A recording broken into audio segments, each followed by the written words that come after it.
We are going to start off talking about the economy here because we had a GDP report out today, and we have Kathleen Madigan, who's mic'd up, apparently ready to go, ready to come on, talk about 4Q GDP. Howdy, guys. Morning. Kathleen Madigan, looking a little better, huh? 3% revised up to 3 from 2.8%. Not a huge number in and of itself. But it's always good to see a 3 handle. What exactly did we learn? I think one of the most interesting things was the mix was better.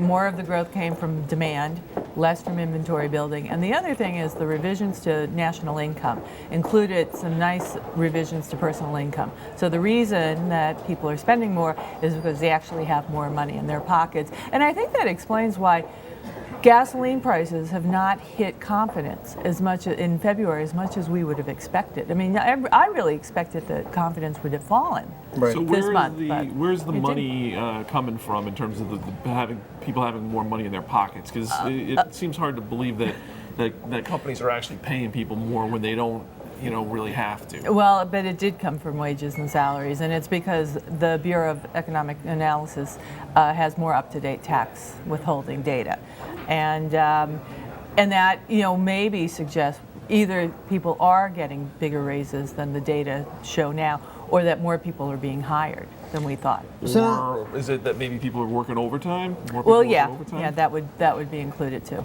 So do you read it? I mean, look, this is now we're talking about data that's 2 months old, fourth quarter. It will have some bearing on the first quarter of the year. Do you read this perhaps as a sign of stronger demand in the economy? Because that is one of the things Ben Bernanke was talking about, that he wants to see stronger demand. Yeah, because as I said, that's where the from 2.8 to 3%, it was from stronger demand. Mm-hmm. It's not because businesses suddenly found out their warehouses were more full. And it is a good thing going forward. It's a good mix for this first quarter, even though it was kind of weird. Remember, retail sales weren't all that great in January, but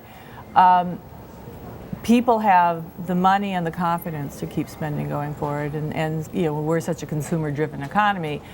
That's for the better for the outlook, I think. Yeah, and I mean, tie that in. We've had a bunch of regional Fed reports, right? The surveys. Mm-hmm. Those have all looked better generally, haven't they? Yeah, so tomorrow we get the ISM National Purchasing Managers Index, and I think we're looking for an increase anyway. I think it might be maybe a little stronger than people are expecting. I mean, the Chicago report that we got today, what was really amazing was the jump in their employment index. I think they said it was the highest since 1984.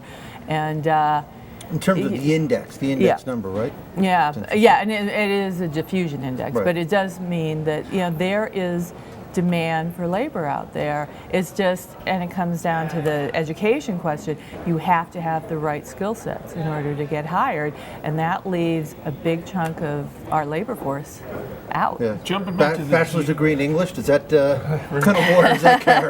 Jumping back to the GDP quickly, was there anything a little sketchy or anything that wasn't so great within the report that stood out to you? Exports and imports are still a drag on this economy. I think and the government sector, the state and local is still being really dragged down because they don't have the revenue. And now, they're not going to get that much help from the federal level anymore. And so that's something we need to watch. And there's still going to be a drag on payrolls. So, all right. So, Kathleen, tie this all up in a little bow for us. Tell us what we're going to see next Friday when the jobs report comes out. The people who've put down, early estimates have 200,000 or better. And certainly, we've got claims. We have these diffusion indexes on employment. All point to continued strong gains, and this would make the third, as long as there were no big revisions, that would make the third month in a row that we had 200,000 job gains, and that's what we need, baby. 3 times the trend. All right, Kathleen Madigan, thank you very much.